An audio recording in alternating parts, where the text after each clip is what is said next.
دوستو، نبی کریم صلی اللہ علیہ وآلہ وسلم کے ولادت باسعادت عام الفیل میں ہوئی تھی۔ عام الفیل کا مطلب ہے ہاتھی والا سال۔ یاد رہے، عام الفیل یا ہاتھی والے سال کا ذکر قرآن میں سورہ فیل میں بھی ملتا ہے۔ اس سال حبشہ کے مقرر کردہ یمن کے گورنر ابرہہ نے مکہ پر حملہ کیا تھا۔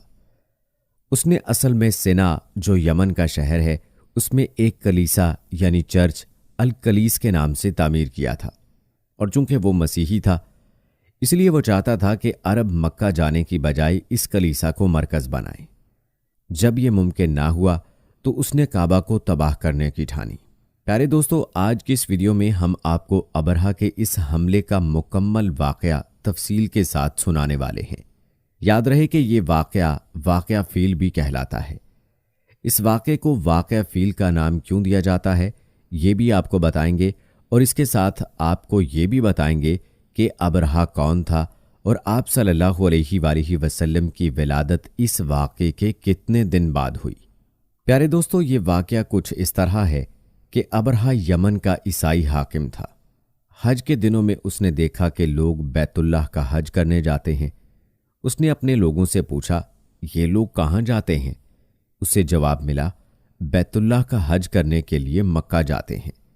اس نے پوچھا، بیت اللہ کس چیز کا بنا ہوا ہے؟ اسے بتایا گیا پتھروں کا۔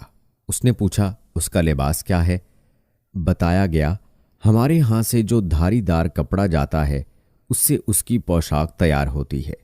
ابرہہ عیسائی تھا۔ ساری بات سن کر اس نے کہا، مسیح کی قسم، میں تم لوگوں کے لیے اس سے اچھا گھر تعمیر کروں گا۔ اس طرح اس نے سرخ، سفید، زرد اور سیاہ پتھروں سے ایک گھر بنوایا۔ سونے اور چاندی سے اس کو سجایا، اس میں کئی دروازے رکھوائے، اس میں سونے کے پترے جڑوائے، اس کے درمیان میں جواہر لگوائے۔ اس مکان میں ایک بڑا سا یاقوت لگوایا، پردے لگوائے، وہاں خوشبوئیں سلگانے کا انتظام کیا۔ اس کی دیواروں پر اس قدر مشک ملا جاتا تھا کہ وہ سیاہ رنگ کی ہو گئی، یہاں تک کہ جواہر بھی نظر نہیں آتے تھے۔ پھر لوگوں سے کہا، اب تمہیں بیت اللہ کا حج کرنے کے لیے مکہ جانے کی ضرورت نہیں رہی، میں نے یہیں تمہارے لیے بیت اللہ بنوا دیا ہے، لہٰذا اب تم اس کا طواف کرو۔ نعوذ باللہ۔ اس طرح کچھ قبائل کئی سال تک اس کا حج کرتے رہے، اس میں اعتکاف کرتے رہے، حج والے مناسک بھی یہیں ادا کرتے رہے۔ عرب کے ایک شخص نفیل خشمی سے یہ بات برداشت نہ ہو سکی۔ وہ اس مصنوعی خانہ کعبہ کے خلاف دل ہی دل میں کوڑتا رہا۔ آخر اس نے دل میں ٹھان لی کہ وہ ابرہہ کی اس عمارت کو گندا کر کے چھوڑے گا۔ پھر ایک رات اس نے چوری چھپے بہت سی گندگی اس میں ڈال دی۔ ابرہہ کو معلوم ہوا تو سخت غضبناک ہوا، کہنے لگا، یہ کارروائی کسی عرب نے اپنے کعبہ کے لیے کی ہے، میں اسے ڈھا دوں گا، اس کا ایک ایک پتھر توڑ دوں گا۔ اس نے شام و حبشہ کو یہ تفصیلات لکھ دیں۔ اس سے درخواست کی کہ وہ اپنا ہاتھی بھیج دے۔ اس ہاتھی کا نام محمود تھا۔ یہ اس قدر بڑا تھا کہ اتنا بڑا ہاتھی روئے زمین پر دیکھنے میں نہیں آیا تھا۔ جب ہاتھی اس کے پاس پہنچ گیا تو وہ اپنی فوج لے کر نکلا اور مکہ کا رخ کیا۔ یہ لشکر جب مکہ کے قرب و جوار میں پہنچا تو ابرہہ نے فوج کو حکم دیا کہ ان لوگوں کے جانور لوٹ لیے جائیں۔ اس کے حکم پر فوجیوں نے جانور پکڑ لیے۔ ان میں عبد المطلب کے اونٹ بھی تھے۔ نفیل بھی اس لشکر میں ابرہہ کے ساتھ موجود تھا، اور یہ حضرت عبد المطلب کا دوست تھا۔ حضرت عبد المطلب اس سے ملے، اونٹوں کے سلسلے میں بات کی۔ نفیل نے ابرہہ سے کہا، قریش کا سردار حضرت عبد المطلب ملنا چاہتا ہے۔ یہ شخص تمام عرب کا سردار ہے، شرف اور بزرگی اسے حاصل ہے، لوگوں میں اس کا بہت بڑا اثر ہے، لوگوں کو اچھے اچھے گھوڑے دیتا ہے، انہیں عطیات دیتا ہے، کھانا کھلاتا ہے۔ یہ گویا عبد المطلب کا تعارف تھا۔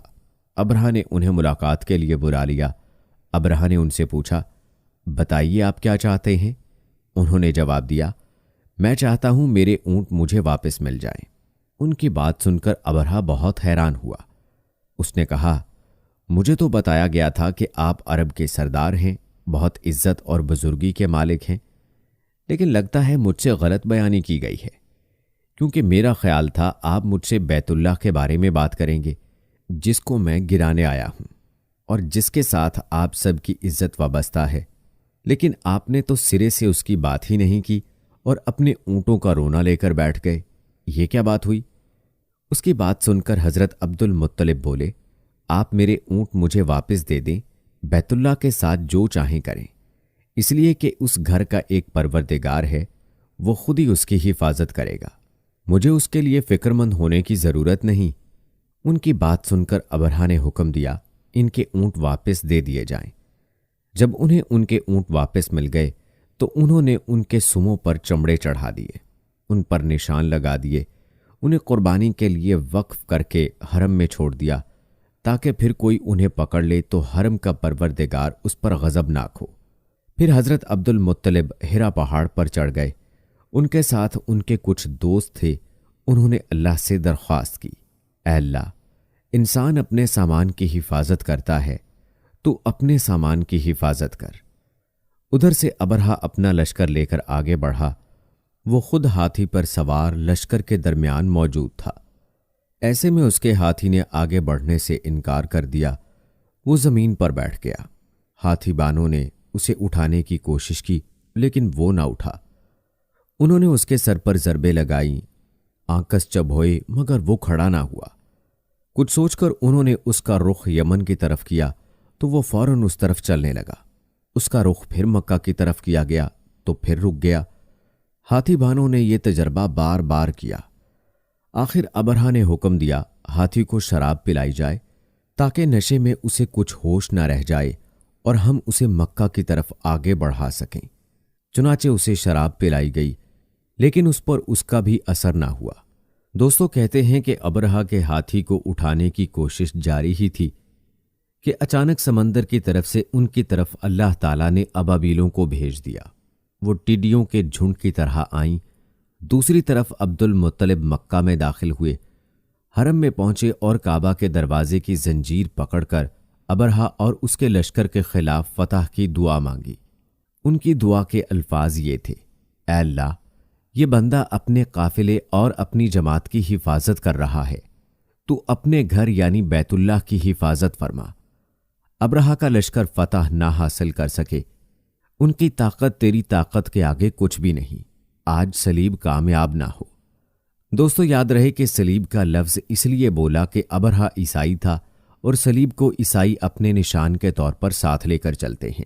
اب انہوں نے اپنی قوم کو ساتھ لیا اور ہیرا پہاڑ پر چڑھ گئے، کیونکہ ان کا خیال تھا وہ ابرہا کا مقابلہ نہیں کر سکیں گے۔